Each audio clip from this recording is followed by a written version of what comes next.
life practice community. There we go. And then I'm going to come a bit closer. So I learned something interesting today. I was Googling about Halloween, and I actually learned that this was a spiritual holiday to begin with. It was initially, the relevance of Halloween way back in ancient times was that it was to mark the transition between fall and winter, and had a spiritual significance in like letting go. And winter was kind of the season where all the crops died. So that was like the historical significance. And so it's actually a pretty spiritual holiday. And it can be all about like letting go of kind of the bad energy and like creating space for some new energy. I'm going to, before I get started, I'm going to make Yasser a co-host because it just occurred to me, what if people try to join and I'm teaching and I can't let them in? How do I make you a co-host? I don't think it's an option. Okay, that's okay. I'll just stay near to the computer. I'll let people in. All right, so we're gonna come into a seated position to start, and just let your palms rest on your thighs and lengthen up through your spine.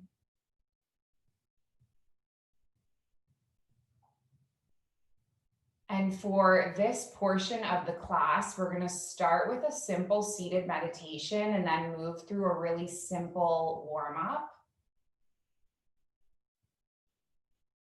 before we transition into our gentle practice with Siobhan. So as you're seated in this shape, can you feel each and every vertebrae stacking one at a time, bone on bone? And then soften your shoulders down the back and close the eyes. Take some deep breaths in and out and let the oxygen fill your lungs. And then when you exhale, release all of the air out. Breathing in, filling the lungs and filling the chest with air.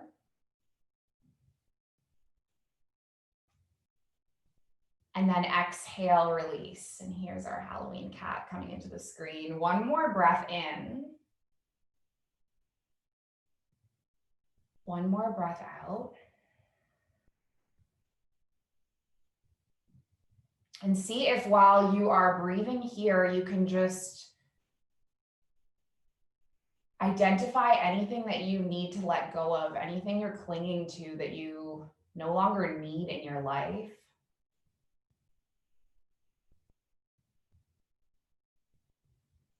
Any negative energy, any toxic things happening, anything you just need to remove. The next time you exhale, can you feel that energy lifting off of you? Feel that energy releasing. Then we'll do that again, breathing in. And then breathing out.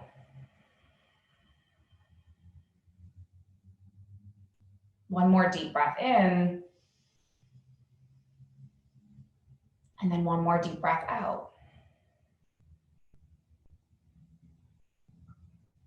And then can you start to move when you're ready, just bringing your eyes to flicker open, and take a deep breath in, sweep your arms up towards the sky. Nice, and then exhale your palms through your heart center. Once your palms pass through heart center, interlace the palms, push them all the way down to the base of the belly, and then breathe in, lift your arms all the way up, lengthening through the arms.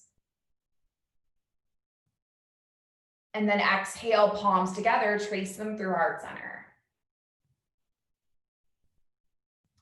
Let's do this a couple more times, interlacing the palms, lengthening the arms all the way up towards the sky.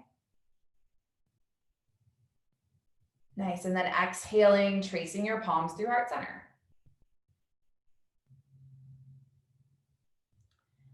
And then take a last one. And this time you reach your arms all the way up towards the sky.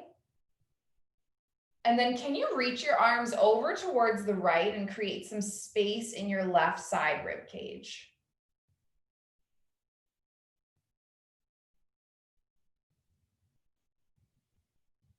Nice. Breathe all the way up, lift through the arms, and then stretch the opposite way. So over towards the right or left. I lied. Whichever side you haven't done, just do it. Come all the way back up, release through your grip. Inhale, lengthen through your torso. And then can you exhale and twist, landing your left palm onto the right knee, landing your right palm behind you. Breathe in, lengthen your spine, and then twist, and then gaze over the right shoulder.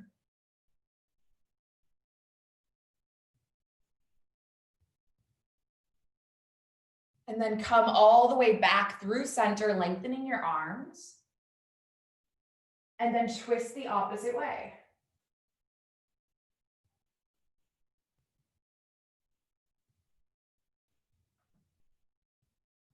And then we're gonna come all the way back up through center, lifting the arms, taking the palms into heart center. And then just connect your palms onto the mat and come onto your hands and knees.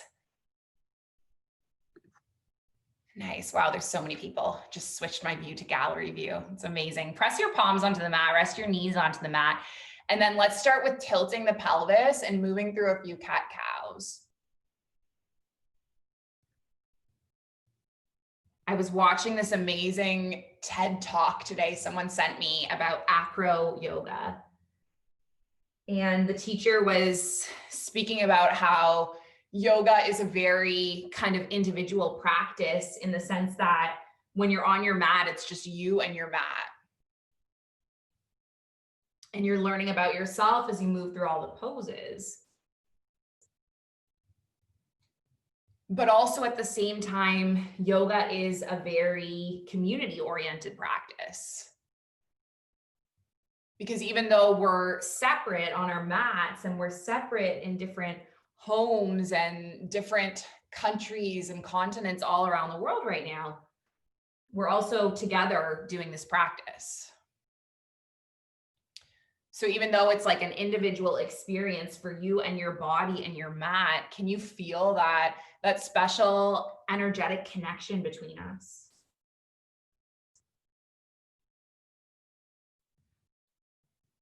Nice. Taking one more cat-cow. And then come all the way into a neutral and leave your left palm where it is. Let's inhale our right arm all the way up towards the sky. And then we're going to thread our right arm underneath the left. And if you have a cat underneath you, move that cat. Rest onto your shoulder, rest onto your cheek, and then maybe lifting the arm up and wrapping it all the way around, hooking it near the hip, unsticking the shoulder blades.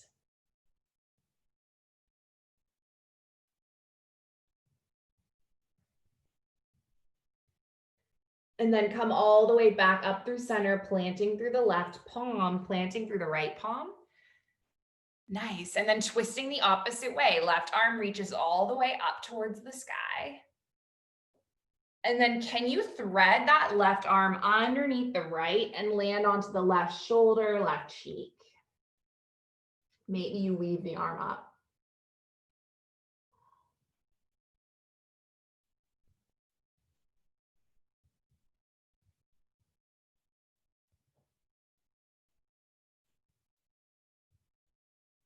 Come all the way back through center with your right palm pressing onto the mat and your left palm pressing onto the mat. Nice. And then can you extend your right leg long on the mat? And we're just going to rock forward and back, stretching into the calf. Like, what's that body part called again? Nice. And then take one more little stretch. And then just land your right knee back again, and then do it the other way. So lengthening through your left leg and rocking back and forth. By the way, I forgot to mention that anyone who's wearing a costume for this yoga party, you're being entered in a contest to win a free month membership, by the way. So I'm taking notes. Matt, don't worry, you can't, even if you're not wearing it right now. If you can do your costume change mid-class. It's all good. Do it one more time. And then just land your left knee onto the mat, and you're going to tuck your toes under, and we're going to do a fun stretch that we did in my yoga for runners class last week. You're going to sit your hips back on your heels and lift up. So if this is too intense for the underneath of your feet, the soles of your feet, then you can come just like this, okay? But if you're okay with your toes tucked, you're going to stay with it for a moment, okay? We don't often stretch the soles of our feet, and so it can feel like a lot. Stay with it if you can. Try to differentiate between discomfort and pain. Discomfort is like, I don't really like this, but I can try to keep going, and pain is like, back off. And if it's a pain, then just back off. We're here to release stress from our bones and our muscles and not add more stress to them. With our toes tucked, can you drop your right earlobe down towards your right shoulder, and then just create a little bit of space along your traps muscle? And then perhaps you reach your right arm up and anchor the palm on the head, and then create that space. My God, my cat has been doing this thing all day where she has been walking on top of me while I do yoga poses. Literally this morning, she walked on top of my back while I was in forearm plank, and I lifted up to plank with her still on my back. She knows it's Halloween. She's like, I want to be part of this party. Can you lift your head all the way back up through center? And then let's switch it up. Drop your left earlobe down towards your left shoulder. Lift your left arm up. Land the palm on the side of the head, and then create some space.